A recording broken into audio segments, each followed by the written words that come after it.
जय जिनेन्द्र। आचार्य श्री हेमचंद्राचार्य विरची संस्कृत पद्यात्मक श्री त्रिषष्टि शलाका पुरुष चरित्रना गुजराती भाषांतरना पर्व 4 सर्ग 7 में आजे આપણે સનતકુમાર ચક્રવર્તીના વર્ણન ઉપર જોઈશું। તો ચાલો એમાં આગળ વધીએ।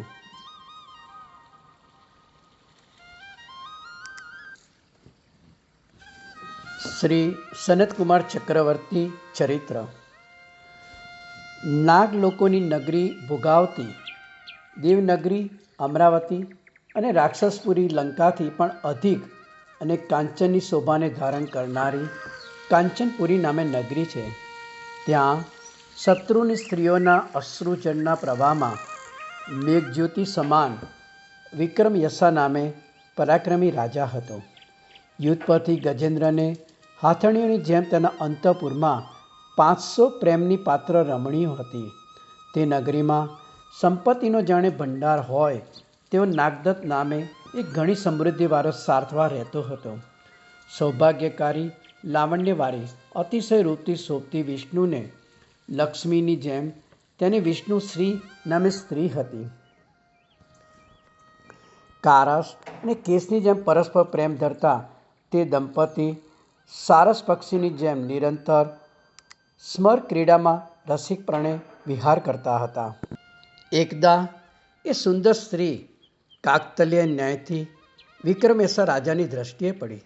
તેને જોતાં જ ચોરની જેમ કામદેવે જેનું વિવેકરૂપી ધન હરી લીધું છે તેવો તે રાજા વિચાર કરવા લાગ્યો કે આહા, આ સ્ત્રીના મૃગલીના જેવા મનોહર લોચન, મયુરની કરા જેવો સુંદર કેશપાસ, પાકેલા બીમફળના 2 ભાગની જેવા કોમર અને અરુણ હોઠ, જાણે કામદેવને ક્રીડા કરવાના 2 પર્વતો હોય તેવા પીન અને ઉન્નત સ્તન, નવીન લતાની જેવી સરળ અને કોમર ભુજા, વજ્રના મધ્યની જેવો ક્રુશ અને મૃષ્ટિભાગ મધ્ય ભાગ, શિવાળની જેવી સ્નિગ્ધ રોમાવરી આવરતના જેવી નાભી, લાવણ્યરૂપ સરિતાના નળ જેવા નિતંબ, કદરીના સમ સમાન ઉરુ અને કમર જેવા કોમર ચરણ, એમ સર્વ અવયવો સુંદર છે। વધારે શું કહેવું, એ સ્ત્રીનું સર્વ અંગ સંપૂર્ણ મનોહર છે। આવી સુંદર સ્ત્રીને જરાવસ્થાથી વિકટ ચિત્તવાળા વિધાતાઓ યોગ્યતા જોયા વગર સ્મશાનમાં ઇન્દ્રસ્તંભની જેમ કોઈક અપાત્રમાં સ્થાપન કરેલી છે। તેથી તેનું હરણ કરીને તેને મારા અંતઃપુરમાં સ્થાપન કરી વિધાતાના અનુચિતપણાના દોષને હું ટાળી નાખું। આ પ્રમાણે મનમાં નિશ્ચય કરીને કામદેવથી વિધુર થયેલા વિક્રમ યશાએ તેનું હરણ કર્યું અને પોતાના યશને મલિન કર્યો। પછી તેને અંતઃપુરમાં લઈ જઈને તેની સાથે વિચિત્ર પ્રકારની કામદેવની લીલા વડે એકતાને ક્રીડા કરવા લાગ્યો। તે સ્ત્રીના વિયોગથી સાર્થવા જાણે ભૂતવર્ગીય હોય, ધંતુરો ખાધો હોય, અપસ્માનો વ્યાધિ થયો હોય, મંદિરાનું પાન કર્યું હોય, સર્પે ડસ્યો હોય અથવા સન્નિપાત થયો હોય તેવો થઈ ગયો। એ પ્રમાણે તેનાથી વિયોગ પામેલા સાર્થવાનો કેટલોક કાળ દુઃખમાં અને તેના સંયોગ પામેલા રાજાનો કેટલોક કાળ સુખમાં નિર્ગમન થયો। રાજા વિક્રમ યશાને તે વિષ્ણુશ્રીની સાથે જ નિરંતર રમતો જોઈ તેના અંતઃપુરની બીજી સ્ત્રીઓએ ઈર્ષાથી કામણ કર્યું। તે કામણ વડે ક્ષણે ક્ષણે ક્ષીણ થતી તે સાર્થવાની સ્ત્રી મૂળના ક્ષય વડે લતાની જેમ છેવટે જીવિતથી મુક્ત થઈ ગઈ। તેના મૃત્યુથી રાજા પણ જીવન મૃત્યુ જેવો થઈ ગયો, એટલે જીવતો છતાં મરણ પામેલા જેવો થઈ ગયો। નાગદત્તની પેટે પ્રલાપ અને વિલાપ કરવા લાગ્યો। આ મારી પ્રિયા પ્રણયથી રિસાઈને ચૂપ રહેલી છે, એમ બોલતા રાજાએ તે મૃત્યુ પામેલી સ્ત્રીને અગ્નિમાં નાખવાને ના પાડી, પરંતુ મંત્રીઓએ વિચારી રાજાને છેતરી તે વિષ્ણુસિંહના ક્લેવરને અરણ્યમાં નખાવી દીધું। હે પ્રિયા, તું હમણાં જ હતી, હવે કેમ મારા સામું જોતી નથી? સંતાઈ જવાની ક્રીડા કરવી રહેવા દે। વિયોગાગ્નિ મર્મને પીડા કરનાર હોવાથી મસ્કરીમાં પણ તેમ કરવું ઉચિત નથી। શું કૌતુકથી ક્રીડા સરિતામાં તો એકલી નથી ગઈ ને? અથવા ક્રીડાગીરી એ ક્રીડોદાનમાં તો નથી ગઈ ને? પણ તું મારા વિના સી રીતે ક્રીડા કરીશ? આ હું તારી પછવાડે આવું છું। આ પ્રમાણે બોલતો બોલતો રાજા તે પ્રદેશમાં ઉન્મત્તની પેટે ફરવા લાગ્યો। તેમ ભમતા ભમતા 3 દિવસ સુધી રાજાએ અન્નપાન લીધું નહીં। તે જોઈને મંત્રીઓએ તેના મૃત્યુની શંકાથી ભય પામીને તે સ્ત્રીના શરીરને અરણ્યમાં બતાવ્યું। તે વખતે એ શરીર ઉપર રીંછની પેટે બધા કેસ વિશીર્ણ થઈ ગયા હતા. સસલાની પેટે વનના કોઈ પક્ષીઓએ તેના લોચન ખેંચી લીધા હતા. માંસના લોલોપી ગીત પક્ષીઓએ તેના સ્તનને ચરબિત કરી દીધા હતા. ફારુડીઓએ તેના આંતરડાનો સાર આકર્ષિત કર્યો હતો. મધપૂડાની જેમ તેને મક્ષિકોના સમૂહે આચ્છાદન કરી દીધું હતું. પડવાથી ભાગી ગયેલા પક્ષીના ઈંડાની જેમ તેને ચારે બાજુએ કીડીઓ વર્ગી હતી અને તેમાંથી દુર્ગંધ નીકળ્યા કરતી હતી. આવું વિષ્ણુશ્રીનું શરીર જોઈને રાજા વિક્રમયસા વિરક્ત થઈને આ પ્રમાણે વિચારવા લાગ્યો. અહો, આ અસાર સંસારમાં કંઈ પણ સાર વસ્તુ નથી.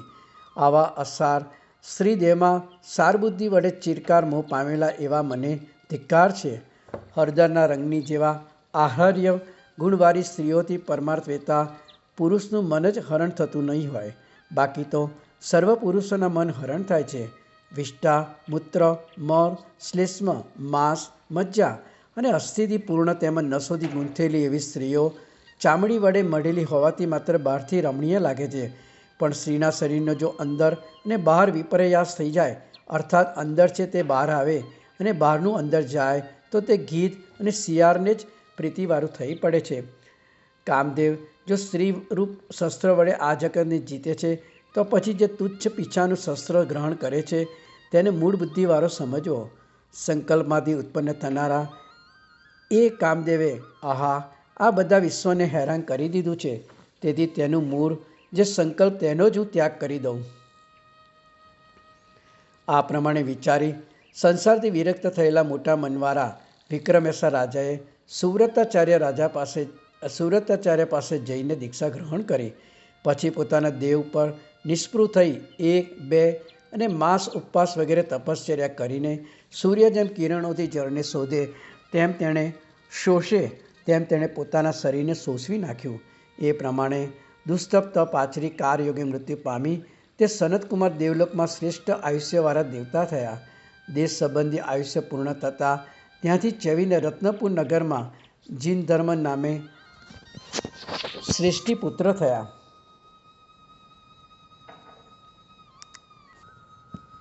એ શ્રેષ્ઠી કુમાર બાળપણાથી જેમ સમુદ્ર મર્યાદાને પારે તેમ 12 પ્રકારના શ્રાવક ધર્મને પાળતો હતો. 8 પ્રકારની પૂજા વડે તીર્થંકરોની આરાધના કરતો હતો. એષ્ણીય વગેરે દાનથી મુનિરાજને પ્રતિલાપતો હતો અને અસાધારણ વાત્સલ્ય ભાવથી સાધર્મિક જનોને દાન વડે પ્રસન્ન કરતો હતો. આ પ્રમાણે તેને કેટલોક કાળ નિર્ગમન કર્યો.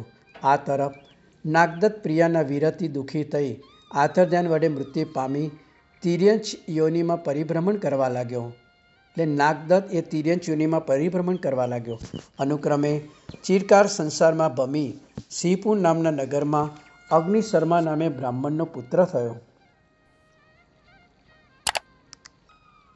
કેટલેક કાળે ત્રિદંડીપણું ગ્રહણ કરી અજ્ઞાન તપમાં તત્પર થઈ ફરતો ફરતો રત્નપુર નગરે આવ્યો. તે નગરમાં અરિવાહન નામે અન્ય ધર્મી રાજા હતો. તેણે તે ત્રિદંડી પરિવ્રાજકને નગરમાં આવેલા સાંભળીને પારણાને દિવસે પોતાને ત્યાં આવવા નિમંત્રણ આપ્યું. ત્યાં આવેલા અગ્નિશર્મા સંન્યાસી દેવયોગે રાજદ્વારમાં આવી ચડેલા પેલા જીનધર્મ નામના વણિક કુમારને જોયો. તેને જોતાં જ પૂર્વજન્મના વેરથી અગ્નિશર્મા ઋષિના નેત્રોથી રોષથી રાતા થઈ ગયા.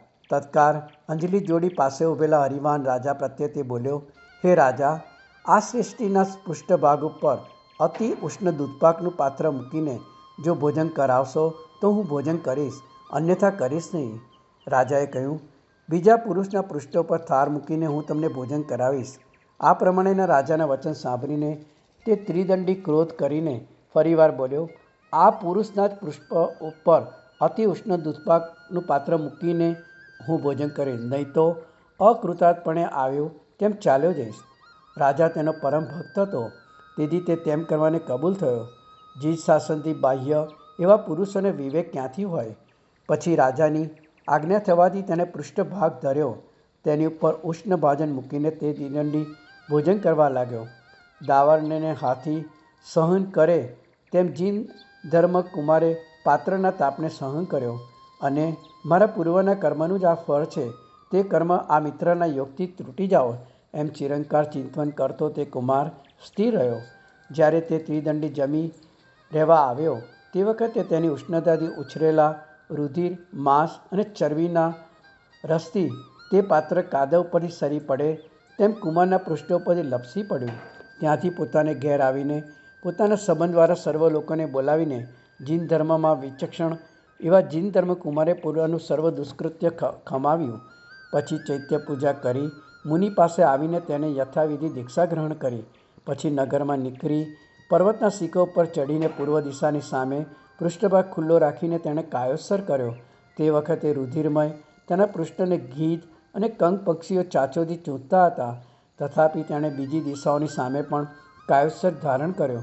તે પ્રમાણે નવકાર મંત્રના ધ્યાનમાં તત્પર રહી એવી પીડા સમ્યક પ્રકારે સહન કરતો જીન ધર્મકુમાર મૃત્યુ પામીને સૌ ધર્મકલ્પને વિશે ઇન્દ્ર થયો. પેલો ત્રિદંડી મૃત્યુ પામીને આભિયોગી કર્મ વડે ઇન્દ્રનો ઐરાવત નામે હાથી થયો. પછી આયુષ્ય પૂર્ણ થતાં ત્યાંથી ચવીને તે ત્રિદંડીનો જીવ કેટલાક ભાવમાં ભ્રમણ કરી અસિત નામે યક્ષરાજ થયો. આ જંબુદ્વીપમાં કુરુ જંગલ દેશને વિશે હસ્તિનાપુર નામે એક નગર હતું.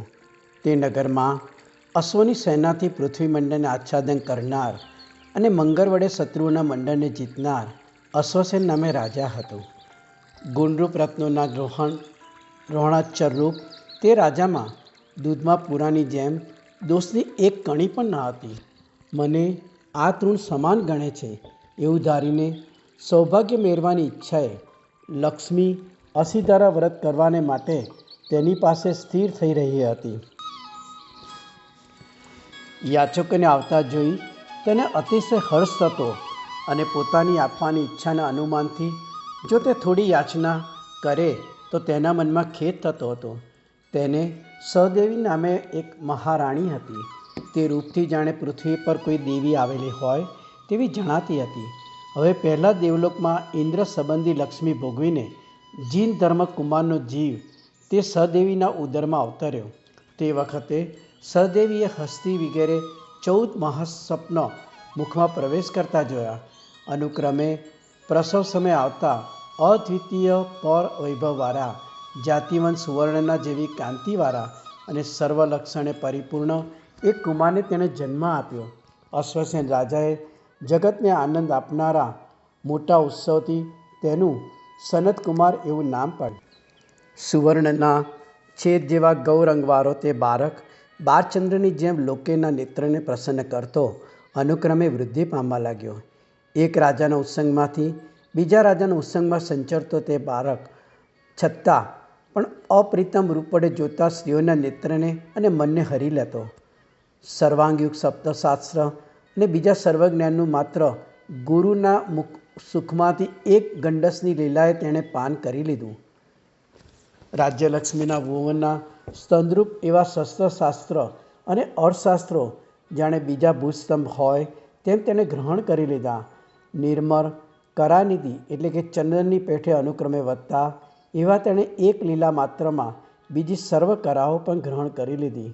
પછી મૃત્યુલોકમાંથી જેમ સ્વર્ગને પ્રાપ્ત કરે તેમ તે 41 ધનુષ્ય ઊંચી કાયાવાળા થઈ શિશુ વયમાંથી યૌવન વયને પ્રાપ્ત થયા. તે સનતકુમારને કાલિંદી સૂરનો પુત્ર મહેન્દ્રસિંહ નામે એક પરાક્રમી વિખ્યાત મિત્ર હતો. એક વખતે વસંત ઋતુ પ્રાપ્ત થતાં સનતકુમાર તે મહેન્દ્રસિંહની સાથે મકરંદ નામના ઉદ્યાનમાં કૌતુકથી ક્રીડા કરવા લાગ્યો. નંદનવનમાં દેવકુમારની જેમ તે ઉદ્યાનમાં સનતકુમારે મિત્રની સાથે વિચિત્ર પ્રકારની ક્રીડાઓથી ક્રીડા કરી.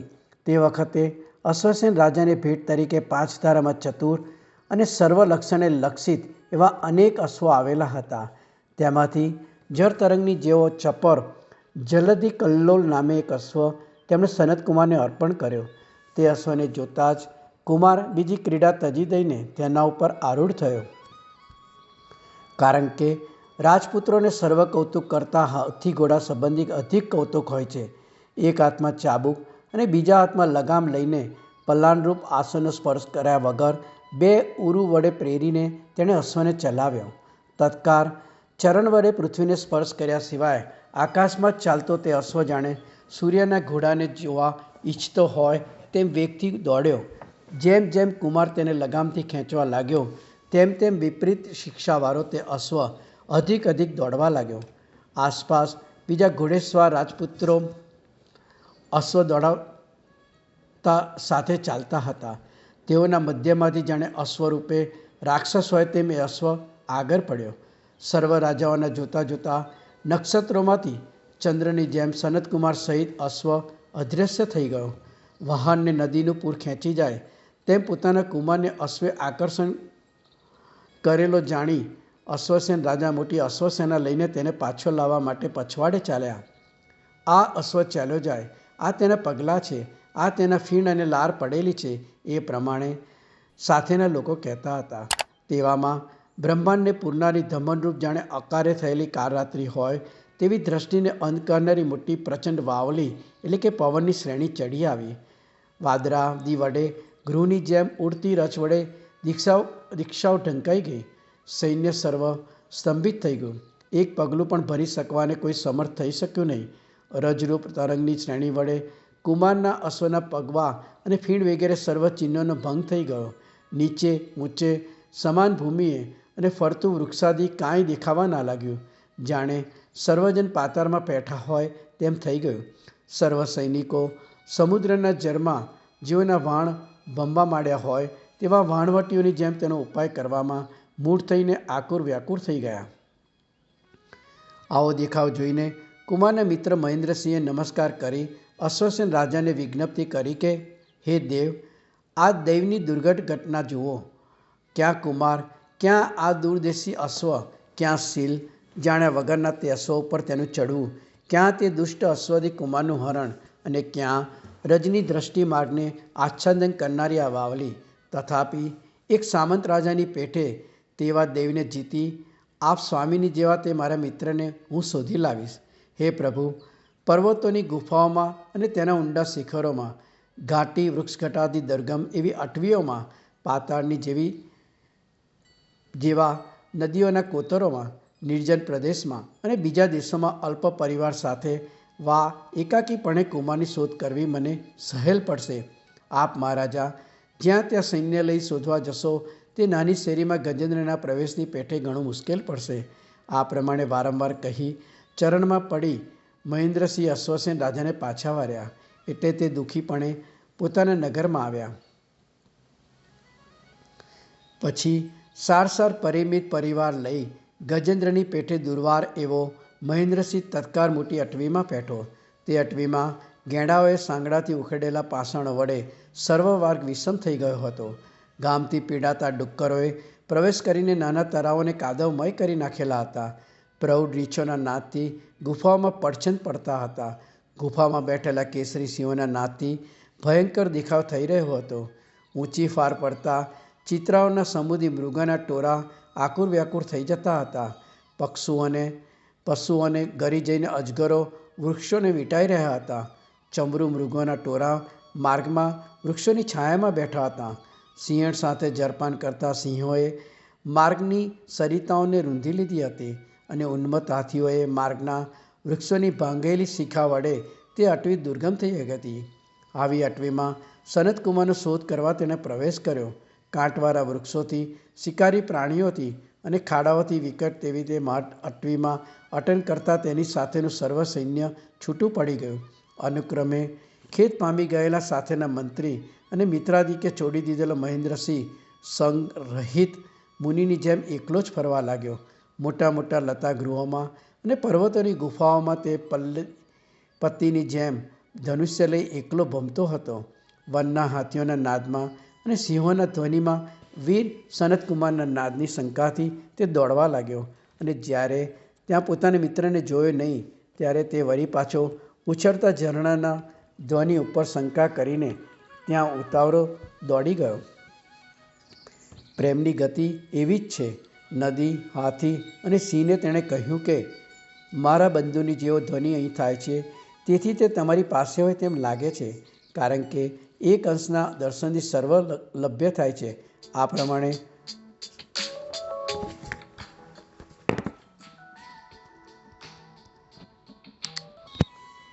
પ્રમાણે સર્વ જગ્યાએ પોતાના મિત્રને જ્યારે જોયો નહીં ત્યારે પછી વૃક્ષ ઉપર ચડી ભૂલા પડેલા વટેમાર્ગોની પેઠે તેણે વારંવાર દિશાઓ જોવા માંડી. તે વખતે વસંત ઋતુ હોવાથી અશોકમાં શોક ધરતો, બકુલમાં આકુલ વ્યાકુલ થતો, આમ્રવૃક્ષને નહીં સહન કરતો, મલ્લિકામાં દુર્બળ થતો, કર્ણિકારનો તિરસ્કાર કરતો, ગુલાબમાં લાલચોર થતો, સિંધુવારથી દૂર રહેતો, ચંબેલીથી કંપાયમાન થતો, દુર્જનની જેમ મલયાનિલથી વિમુખ રહેતો, કોકિલાના પંચમ સ્વરના ઉચ્ચારમાં કાન ફોડે છે એમ માનતો અને ચંદ્રના કિરણોથી પણ તાપને શાંત નહીં કરતો મહેન્દ્રસિંહ દરિદ્રીના પુત્રની જેમ એકાકીપણે મહાદુઃખમાં વસંત સમયને નિર્ગમન કરતો હોવો, જાણે અગ્નિના ખોટાવરા પાથરેલા હોય તેમ ચરણકમને બાળતી એવી સૂર્યકિરણોથી તપેલી રજવડે પગે ભૂંજાતા, તરતમાં જ બુઝાઈ ગયેલા દાવાનળની ભસ્મ વડે દૂરસંચાર એવા માર્ગમાં જાણે અગ્નિસ્તંભને રચતો હોય તેમ ચરણના તાપને નહીં જાણતા, અગ્નિની જ્વાલા હોય તેવા ઉષ્ણવાયુથી શરીરને લાગતા તાપને ગિરિમાં ફરનારા હાથીની જેમ નહીં ગણકારતા અને રોગીની જેમ ક્વાત પીવે તેમ સરિતાના કાદવવાળા અને ઉષ્ણ પાણીનું પાન કરતા તે મહેન્દ્રસિંહે એકાકીપણે ભમી ભમીને ગ્રીષ્મ ઋતુને નિર્ગમન કરી. જેના મુખમાં વિદ્યુત છે એવા રાક્ષસની જેમ વિશ્વને વિક્ષોભ કરનારા મેઘથી હૃદયમાં શોભ નહીં પામતા, તીક્ષ્ણ બાણની જેમ અખંડ ધારા વડે વિંધાઈ જતા પણ સંદબ્ધ થયેલા સુભટની જેમ જરા પણ નહીં મૂંઝાતા, સ્થાને સ્થાને વેગથી વૃક્ષને ઉન્મૂલ કરનારી વનની દુસ્તર નદીઓને રાજહંસની પેઠે અનાયાસે ઉતરી જતા અને વરાહની જેમ કાદવવાળા માર્ગને લીલા માત્રમાં ઉલ્લંઘન કરતા તે મહેન્દ્રસિંહે મિત્રની શોધમાં વર્ષા ઋતુ પણ ઉલ્લંઘન કરી. ત્યાર પછી મસ્તક ઉપર ચિત્રા નક્ષત્રનો ઘોર તાપ અને પગમાં તપેલી રેતીને સહન કરવાથી અગ્નિના સરાવ સંપુટની અંદર જાણે વસેલ હોય તેવો અનુભવ કરતા, સ્વચ્છ જલમાં કમલોમાં અને હંસાદિક પક્ષીઓમાં અવિશ્રાંત હૃદય રે મિત્ર તું ક્યાં છે એવી રીતે પુકારતા, મદગંધી સપ્તવર્ણી વાસથી ક્રોધ પામી દોડતા હાથીઓની વચમાં વનાંતરે આવેલા હાથીની જેમ ચાલતા અને મિત્રની પેટે કમલના સુગંધી પ્રવાહને પહેરેલા તે મહેન્દ્રસિંહે શરદ ઋતુના મેઘની જેમ ભમી ભમીને શરદ ઋતુને પણ ઉલ્લંઘન કરી. ત્યાર પછી જાણે હિમાલયનો બંધુ હોય તેવા ઉત્તર દિશાના પવનને સરોવર અને નદીઓના હિમરૂપ થયેલા જળમાંથી દાવાનળથી પણ અદ્વાત છતાં જલમાં દહન થતી એવી પદ્મ, કલ્હાર, કૈરવ અને ઉત્પલની પંક્તિઓમાં અને શીતથી પીડિત હોવાથી દાવાનળની પણ ઈચ્છા કરતા કિરાત લોકોમાં દ્રઢ નિશ્ચયથી ફરતા એવા તેણે હેમંત ઋતુ પણ નિર્ગમન કરી. ત્યાર પછી વૃક્ષોના શીર્ણ થઈ પડી ગયેલા જાનુ સુધી જીર્ણ પત્રોમાં ગુપ્ત રીતે રહેલા સર્પ અને વીછીઓની ઉપર નિશંકતાથી ચરણન્યાસ કરતા અને કર્ણના મર્મને વિનતા હોય તેવા દુસ્રવ મર્મર શબ્દ વડે જાગ્રત થઈ ઊંચા કાન કરેલા કેસરી સિંહોના નાદથી પણ નહીં કમતા તેવા તેણે નવીન પલ્લવના સ્વાદ માત્રથી ઉદરને ભરતા છતાં શિશિર ઋતુને મિત્રની પીડા વડે અતિ ઠંડા થઈ જઈને નિર્ગમન કરી. એવી રીતે સનતકુમારની શોધને માટે અટવીમાં ફરતા મહેન્દ્રસિંહને 1 વર્ષ ચાલ્યું ગયું.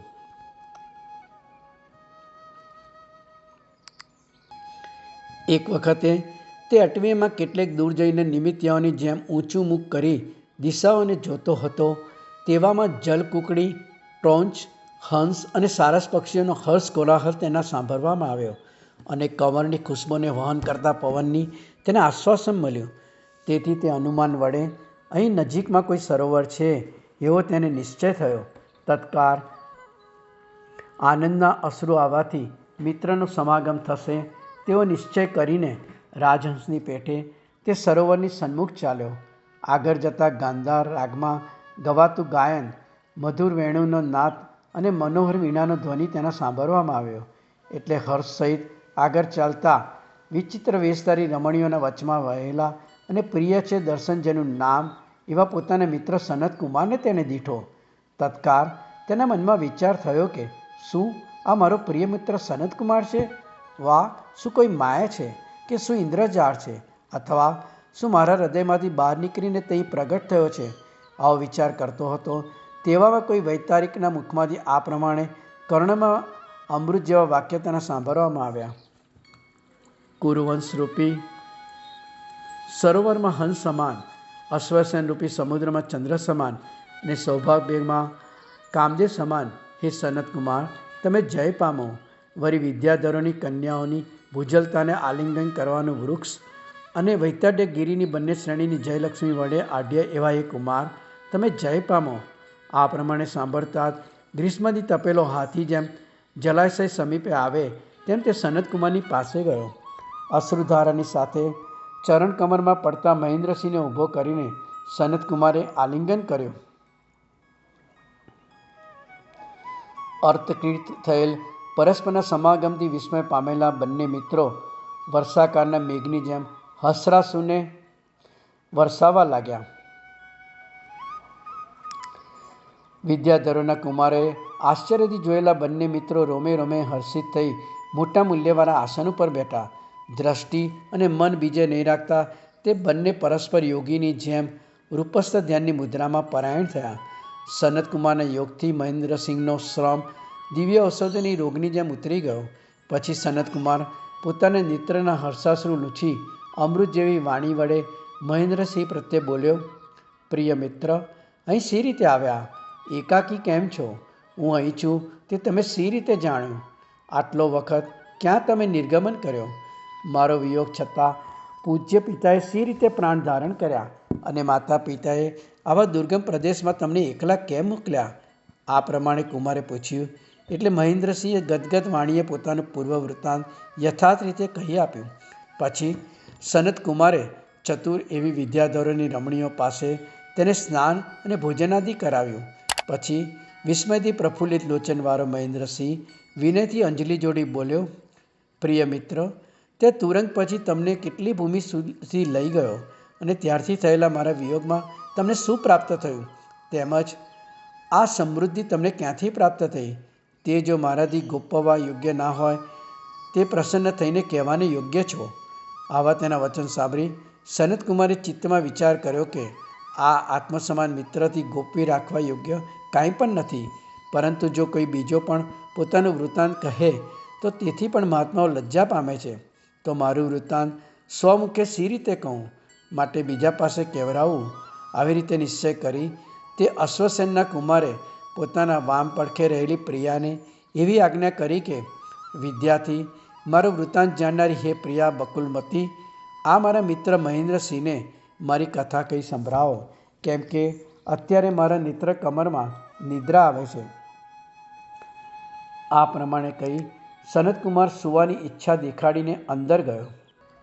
હવે બકુલમતી વિદ્યાધરી મહેન્દ્રસિંહને કહે છે, હે રાજા, તમો સૌના જોતજોતામાં તે અશ્વે તમારા મિત્રનું હરણ કર્યા પછી વેગ વડે દોડતા તેણે યમરાજના રહસ્ય ક્રીડાસ્થાન જેવી એક મોટી અને ભયંકર અટવીમાં પ્રવેશ કર્યો. બીજા દિવસે પણ પંચયધારાથી તે અશ્વ ચાલવા લાગ્યો. પરંતુ પછી મધ્યાહનકાળ થયો ત્યારે ક્ષુધા અને પીપાસાથી પીડિત થઈને ઝીણા કાઢતો તે ઊભો રહ્યો. એટલે શ્વાસથી જેનો કંઠ પુરાઈ ગયો છે અને જેના ચરણ અકળાઈ ગયા છે તેવા તે અશ્વ ઉપરથી પડતી દિવાલ ઉપરથી ઉતરી પડે તેમ તમારા મિત્ર ઉતરી પડ્યા. પછી અશ્વના ઉદર ઉપરથી બંધન અને લાંબો પટ્ટો છોડીને તેના પલાણ અને લગામ ઉતારી લીધા. તે જ વખતે તે અશ્વ ગતિ પૂર્ણ થવાથી પૃથ્વી પર પડી ગયો અને જાણે પડવાના ભયથી હોય તેમ તત્કાળ તેના પ્રાણ નીકળી ગયા. પછી આર્યપુત્ર જળપાન કરવાની ઈચ્છાથી આમ તેમ જળ શોધવાને માટે તે ભૂમિમાં ફરવા લાગ્યા. તથાપિ મરુભૂમિની જેમ ક્યાંય પણ જળ તેમના જોવામાં આવ્યું નહીં. અંગની સુકુમારતાથી અત્યંત દૂર આવવાના શ્રમથી અને અટવીના દાવાનળના દાહથી તમારા મિત્ર ઘણા આકુલ વ્યાકુલ થઈ ગયા. તેથી નજીક રહેલા સપ્તપર્ણ વૃક્ષની નીચે જઈને બેઠા. તેવામાં જ નેત્ર મીચીને પૃથ્વી પર પડ્યા. તે વખતે પુણ્ય યોગે તે વનના અધિષ્ઠાયક યક્ષે આવીને અમૃતની જેવા શીતળ જળ વડે તેના સર્વ અંગ પર સિંચન કર્યું. તેનાથી સંજ્ઞા પ્રાપ્ત કરીને બેઠા થયા. પછી તે દેવતાના આપેલા જળનું તેમણે પાન કર્યું. પછી તમારા મિત્રે ધીમેથી તેને પૂછ્યું, તમે કોણ છો અને આ જળ ક્યાંથી લાવ્યા છો? યક્ષે કહ્યું, હું અહીં વસનારો યક્ષ છું અને આ જળ તમારે માટે માનસ સરોવરમાંથી લાવ્યો છું. ફરી આર્યપુત્ર બોલ્યા, મારા અંગમાં એટલો બધો સંતાપ થાય છે કે તે માનસ સરોવરમાં નહાયા વગર શાંત થશે નહીં. તમારી તે ઈચ્છા હું પૂર્ણ કરીશ. એમ કહીને તે યક્ષરાજ તમારા મિત્રને કદલી વૃક્ષના સંપુટમાં બેસાડી માનસ સરોવરે લઈ ગયો. ત્યાં મહાવત જેમ હાથીને સ્નાન કરાવે તેમ શીતળ અને નિર્મળ જળ વડે તેને આર્યપુત્રને સ્નાન કરાવ્યું. એટલે નિપુણ પગચંપી કરનાર પુરુષની જેમ સર્વ અંગે સુપ્ત સ્પર્શવાળા તે જલથી તેમનો શ્રમ દૂર થઈ ગયો. તે વખતે તમારા મિત્રના પૂર્વજન્મનો શત્રુ અક્ષિટાક્ષ નામે યક્ષ તમારા મિત્રને હણવાને માટે નવીન યવરાજ આવે તેમ ત્યાં આવ્યો. અરે ઊભો રે, ભૂખ્યો સિંહ જેમ હાથીને જુએ તેમ મેં તને ઘણે કારે જોયો છે, તો તું કેટલેક દૂર જઈશ. આ પ્રમાણે કહી તિરસ્કારપૂર્વક તેણે એક લાકડી ફેંકે તેમ એક વૃક્ષ ઉખેડીને તમારા મિત્રની ઉપર ફેંક્યું. વૃક્ષને આવતું જોઈ તમારા મિત્રે હાથીની જેમ ધમને ઉછારે તેમ હાથના પ્રહાર વડે તેને દૂર ફેંકી દીધું. પછી ક્રોધ પામેલા તે યક્ષે જાણે અકારે કલ્પાંતકાર થતો હોય તેમ રજ ઉડાડીને સર્વ જગતને અંધકારમય કરી દીધું. અને ધુમાડાના જેવા ધૂમ્રવણી તેમજ ભયંકર આકૃતિને ધારણ કરનારા હોવાથી જાણે અંધકારના સહોદર હોય તેવા કેટલાક પિશાચો વિકૃવ્યા. જાણે જંગમ ચિતાગ્નિ હોય તેમ જ્વારાઓથી વિકરાળ મુખવાળા પડતા વજ્રના ધ્વનિ જેવો અટ્ટહાસ કરતા પિંડાકાર કેસવાળા દાવાનલ સહિત પર્વત હોય તેવા પીરા નેત્રવાળા, જેના કોટરમાં સર્પ રહ્યા હોય તેવા જાણે વૃક્ષો હોય તેમ લાંબી જીનાઓને ધરનારા અને તીક્ષ્ણ વાંકી તથા મોટી દાઢોથી જાણે મુખમાં કાતીને ધારણ કરી હોય તેવા તે પિશાચો મક્ષિકાઓ જેમ મધ ઉપર દોડે તેમ આર્યપુત્ર ઉપર દોડ્યા. નટની જેમ શરીરથી અનેક પ્રકારની આકૃતિઓ બતાવી તેઓ તેમની આગળ આવી ફરવા લાગ્યા. તથાપિ તમારા મિત્ર તેઓને જોઈને જરા પણ ભય પામ્યા નહીં. એ બલવાન આર્યપુત્ર જ્યારે એવા પિશાચોથી ભય પામ્યા નહીં ત્યારે તે યક્ષે અકારે કારપાશ જેવા નાગપાશથી તેમને બાંધી લીધા. પણ તત્કાળ ઉન્મત્ત હાથી જેમ પોતાના સૂંઢથી વલ્લીઓને તોડી નાખે તેમ આર્યપુત્રે તે સર્વ નાગપાશ તોડી નાખ્યા. પછી વિલેખે થયેલો યક્ષ સિંહની જેમ પૂંછ વડે પર્વતના શિખર ઉપર પ્રહાર કરે તેમ પોતાના હાથ વડે પ્રહાર કરીને આર્યપુત્રને મારવા લાગ્યો. તે વખતે ક્રોધ પામેલો મહાવ્રત જેમ હાથીને લોઢાનો ગોરો મારે તેમ આર્યપુત્રે વજ્ર જેવી મુઠ્ઠી વડે તેની પર પ્રહાર કર્યો. પછી પર્વત ઉપર વિદ્યુત વડે મેઘની જેમ યક્ષે લોઢાના મોટા મુદ્ગરથી આર્યપુત્ર પર પ્રહાર કર્યો. એટલે તેમણે ચંદનવૃક્ષને ઉન્મૂલીને તે વડે યક્ષ પર પ્રહાર કર્યો, જેથી સુકાઈ ગયેલા વૃક્ષની જેમ તે યક્ષ પૃથ્વી પર પડી ગયો. થોડી વારે બેઠા થઈને યક્ષે ક્રોધની એક શિલાની માફક પર્વતને ઉપાડીને આર્યપુત્રની ઉપર નાખ્યો. તે ગિરિના પ્રહારથી તમારે મિત્ર ક્ષણવાર સાયંકાલે ધ્રુવનું જળ એમ નિશ્ચલ રહે તેમ નેત્રકમળને મીચીને નિશ્ચેતન થઈ ગયા. થોડી વાર પછી સંજ્ઞા મેળવી મેઘને જેમ મહાવાયુ વિખેરી નાખે તેમ તે પર્વતને દૂર કરી નાખીને આર્યપુત્ર પોતાના બાહુથી યુદ્ધ કરવા પ્રવર્ત્યા. પછી દંડ વડે યમરાજની જેમ તમારા મિત્રે ભુજાદંડથી તેની પર પ્રહાર કરીને તેના કણ કણ જેવા કકડા કરી નાખ્યા. તથાપિ અમરપણાને લીધે તે યક્ષ મૃત્યુ પામ્યો નહીં, પરંતુ મારવાની ઈચ્છતા ડુક્કરની જેમ મહા આકરી ચીસ પાડીને તે અક્ષિતાક્ષ યક્ષ ત્યાંથી વાયુવેગે નાસી ગયો. તે વખતે રણકૌતુકને જોનારી દેવી અને વિદ્યાધરોની સ્ત્રીઓએ સપ્તગતુઓની લક્ષ્મીની જેવી તમારા મિત્ર પર પુષ્પવૃષ્ટિ કરી. તો હજી પણ ઘણું બધું વર્ણન અહીંયા સનતકુમારના જીવન ચરિત્રમાં બાકી છે. તે હવે આપણે આવતીકાલના એપિસોડમાં જોઈશું. આ ત્રિષષ્ઠી સલાહકાર પુરુષના ગુજરાતી ભાષાંતરની યાત્રામાં જોડાવા બદલ આપ સૌનો ખૂબ ખૂબ આભાર. ફરી મળીશું. જય જિનેન્દ્ર.